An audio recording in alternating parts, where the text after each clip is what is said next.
What's up, my friends? I am so excited about this investment in my backyard. Winding hoses and managing hoses is an absolute nightmare.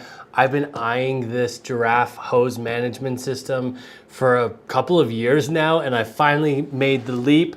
And I thought, as soon as I got it, I thought, well, I've wondered what it's been like, what it would be like to actually get this thing and open it up and use it and install it. So I thought, well, why not do a video so that other people can see exactly what it looks like when it comes, the quality, and see somebody actually hold it. So I'm gonna open this thing up right now, and we're gonna take a look and experience this together for the first time. I'm gonna push this to the side just a little bit here. So the first thing that's here on the top is some very heavy duty screws and anchors.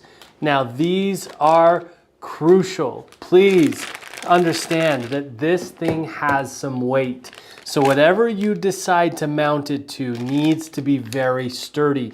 If you're mounting it to your home, it needs to be in a stud or some brick or some masonry or something like that. If you're doing a post, it should be a 4x4 post that's really sturdy.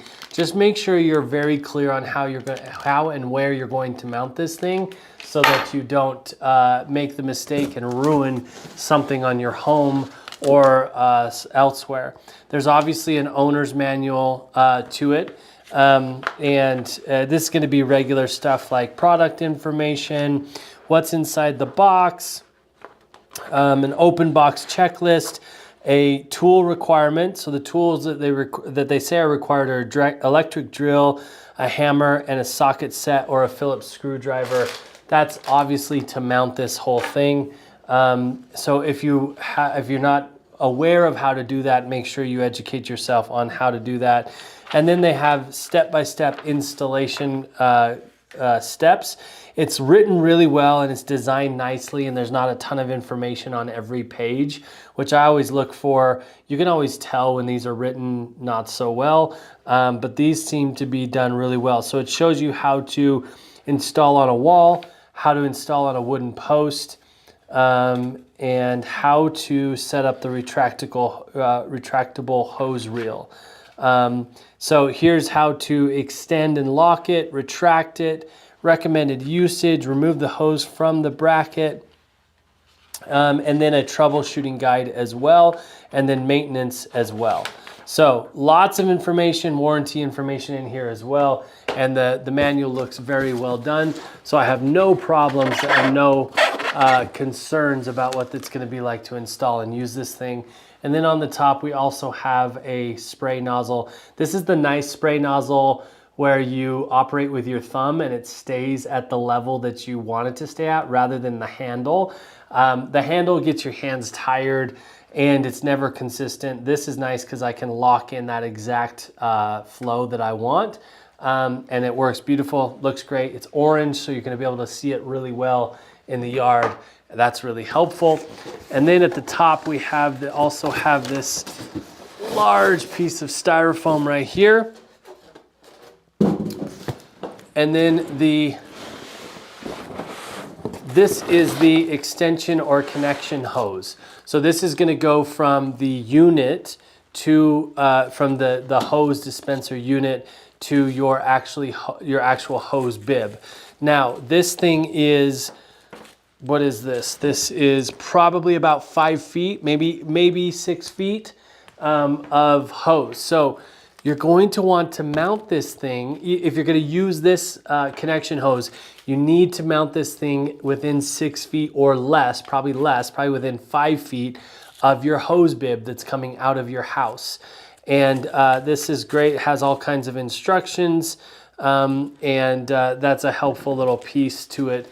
If you need to mount it further away than the hose bib, no problem. You're just gonna have to get another hose to connect them. Shouldn't be an issue, but it's a lot more going on than just having this nice short little hose here.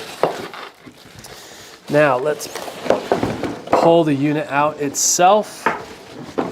Everything else is just foam.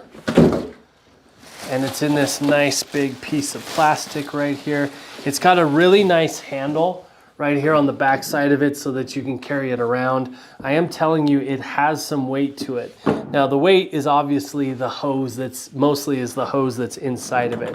But just know that you gotta understand when you're mounting this thing is that it's going to have some weight. The cool thing is I don't know if this is recommended or not, but if you do have it mounted to a place where it can actually, the weight can sit on the bottom, I guess that's going to prevent it from rotating. So you wouldn't want to do that. Never mind. Don't do that.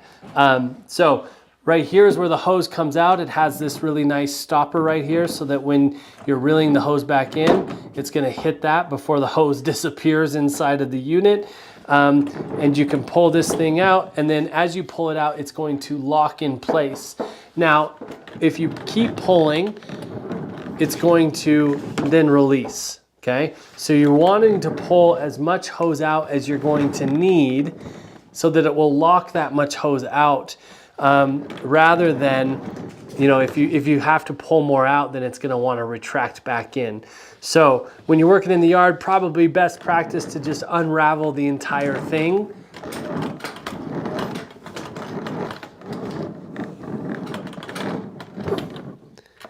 Get it to, I guess with a little tug, even after pulling a bunch out.